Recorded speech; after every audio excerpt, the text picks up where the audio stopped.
اس سے پہلے ہم حضرت یوسف علیہ السلام کی لائف پہ 2 ویڈیو بنا چکے ہیں۔ جب یوسف علیہ السلام کے بھائی یوسف کو کنویں میں پھینک کر چلے گئے تو وہاں سے ایک قافلہ گزرا۔ ان میں سے ایک آدمی آیا، اس نے پانی ڈالنے کے لیے ڈول ڈالا، سامنے یوسف کو پایا۔ جب اس نے یوسف کو دیکھا تو بے حد خوش ہوا، کیونکہ قافلے والوں نے اب یوسف کو بیچنا تھا۔ اللہ کا قرآن فرماتا ہے انہوں نے بہت ہی معمولی قیمت میں یوسف کو بیچ دیا۔ سیدنا یوسف علیہ السلام کو ایک بڑے آدمی نے خریدا تھا، عزیز مصر نے آپ کو خریدا تھا۔ جب عزیز مصر نے آپ کو خریدا اور آپ کو اپنے گھر لایا اور اپنی بیوی سے کہا یہ بچہ مجھے خاندانی لگتا ہے، ہم اس کو اپنے فیملی ممبر کی طرح ٹریٹ کریں گے، بیٹے کی طرح پرورش کریں گے۔ سیدنا یوسف علیہ السلام عزیز مصر کے گھر رہنے لگے، بہت ہی حسین و جمیل تھے۔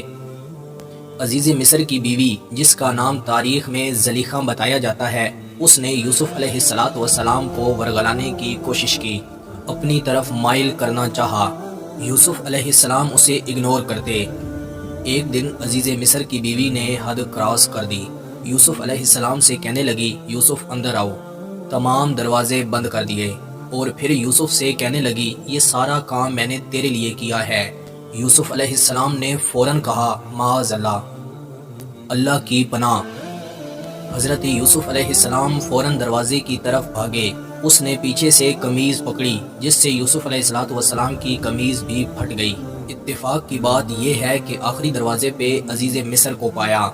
اب غلطی تو عزیز مصر کی بیوی کی تھی، مگر وہ فوراً بولنے لگی۔ اس نے کہا اس شخص کو آپ کیا سزا دیں گے جو آپ کی بیوی پہ حملہ کرے؟ اس کو قید کریں گے یا دردناک سزا دیں گے؟ تب حضرت یوسف علیہ السلام بولے کہ اس نے مجھے کال کی، اس نے مجھے اپنی طرف مائل کرنے کی کوشش کی۔ اب اسی کے خاندان میں سے ایک آدمی آیا، اس نے کہا کیا معاملہ ہوا؟ عزیز مصر نے بتایا۔ اس نے کہا یوسف علیہ السلام کی قمیض کو دیکھیں، اگر یوسف کی قمیض آگے سے پھٹی ہوئی تو یوسف گناہ گار ہے، اور اگر یوسف کی قمیض پیچھے سے پھٹی ہوئی تو زلیخا گناہ گار ہے۔ جب سیدنا یوسف علیہ السلام کو بلایا گیا تو قمیض پیچھے سے پھٹی ہوئی تھی۔ اب دودھ کا دودھ اور پانی کا پانی ہو گیا۔